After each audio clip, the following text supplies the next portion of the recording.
National payments corporation of India એટલે કે NPCI વિશ્વના તેના વ્યવસાયને વિસ્તૃત કરવાની વિચારણા કરી રહ્યું છે.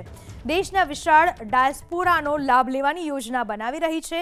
ભારતના સર્વવ્યાપી મોબાઈલ પેમેન્ટ નેટવર્કનું સંચાલન કરતી કંપની વિશ્વભરમાં તેના વ્યવસાયને વિસ્તૃત કરવા માટે વિદેશમાં રહેતા ભારતીયોને લાભ લેવાની યોજના બનાવી રહી છે. આ પ્લેટફોર્મને દેશો વચ્ચે નાણાં વ્યવહારોની પસંદગીનું માધ્યમ બનાવવાનો ઉદ્દેશ્ય છે. એનપીસીઆઈના સીઈઓએ કહ્યું કે આવનારા 10 વર્ષમાં 15 થી 20 દેશના બજારો સુધી પહોંચવું શક્ય છે. તેવા સવાલના જવાબમાં કહ્યું કે મને લાગે છે કે આ બજારમાં પ્રવેશવાનો ખૂબ જ સારો માર્ગ છે.